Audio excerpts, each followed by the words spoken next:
क्या प्लानिंग होनी चाहिए, क्या पैटर्न है, कैसे एग्ज़ाम को क्रैक करना है, रिपीटेड टॉपिक्स कौन कौन से हैं जो हर बार एग्ज़ाम में रिपीट होते हैं। आपने थंबनेल में देखा होगा कि 130 प्लस सीटेट में मार्क्स कैसे लाने हैं, बहुत सिंपल वे में, बहुत कम समय में और कम पढ़कर। इसके लिए क्या बेहतर तरीका है। मैं सुधांशु पाराशरी टेट बेंच में आपका बहुत बहुत स्वागत है और आज बात करेंगे सीटेट प्रिपरेशन पे, और जो कि एग्ज़ाम जुलाई में है। सबसे पहले तो अपने आप को स्ट्रेस फ्री करो, पेपर को एकदम हल्के में लो।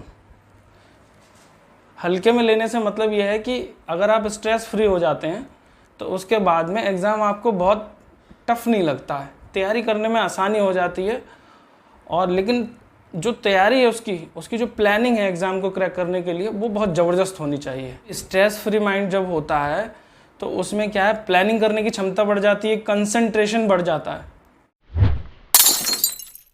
यहाँ हम डिस्कस करेंगे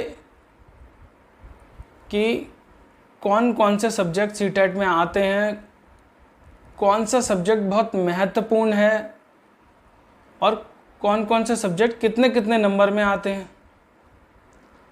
किस टॉपिक को पढ़ना चाहिए, किसको छोड़ना चाहिए।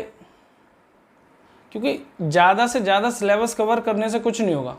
हमने फैक्चुअल इम्पोर्टेंट टॉपिक्स ही पढ़ने हैं जो बार बार रिपीट होते हैं एग्ज़ाम में। सीडीपी, हिंदी, इंग्लिश, मैथ्स और ईवीएस सारे 30-30 नंबर के सारे सब्जेक्ट हैं, जिसमें 15-15 नंबर की सारे में पेडागोजी आती है। टोटल नंबर्स मिला के 75 नंबर्स हो रहे हैं पेडागोजी के, जिसमें अगर सीडीपी में पेडागोजी प्लस चाइल्ड डेवलपमेंट को मिला दिया तो 30 नंबर वो हो गए। तो टोटल जो मिलाएंगे उसको वो 90 नंबर्स बैठ रहे हैं। तो यानी कि अगर आप सीडीपी अगर अच्छे से तैयार कर लेते हैं तो सारे सब्जेक्ट की पेडागोजी कवर हो जाएगी। जो पेडागोजी कवर हो गई अगर अच्छे से, तो 90 मार्क्स तो ऐसे ही बिल्कुल सिंपल ही आ जाएंगे आपके। इसमें कोई ज़्यादा मेहनत करने की कोई ज़रूरत है नहीं। और बाकी सब्जेक्ट्स में कुछ नंबर तो उसमें भी ला सकते हो आप। तो पासिंग मार्क्स तो केवल पेडागोजी से आ जाएंगे। तो सबसे महत्वपूर्ण तरीका यही है कि पेडागोजी पे सबसे ज़्यादा फोकस करें। और पेडागोजी क्या है? पेडागोजी मतलब अपने आप को एक शिक्षक की तरह बिहेव करें। और ये जो पेडागोजी है वो चाइल्ड सेंटर्ड होती है। इसमें मेन फोकस बच्चे पे ही होता है। बच्चे के साथ कुछ भी नेगेटिव नहीं होना चाहिए, सब पॉजिटिव बच्चे के हक में होना चाहिए। बस यही पेडागोजी है, मेन फोकस बच्चे पे रहता है। और पेपर 2 की बात करें तो पेपर 2 में सीडीपी 30 नंबर की, हिंदी 30 नंबर की, इंग्लिश 30 नंबर की और मैथ साइंस 60 नंबर की है, जिसमें सोशल स्टडीज 60 नंबर की ऑप्शनल है। आप चाहें तो एसएसटी ले सकते हैं, यानी सोशल साइंस, या फिर मैथ साइंस जो 60 नंबर की है। इसमें क्या है, इस 60 नंबर में 20 नंबर की पेडागोजी होती है और बाकी सारे जो सब्जेक्ट हैं उनमें 15-15 नंबर की पेडागोजी है।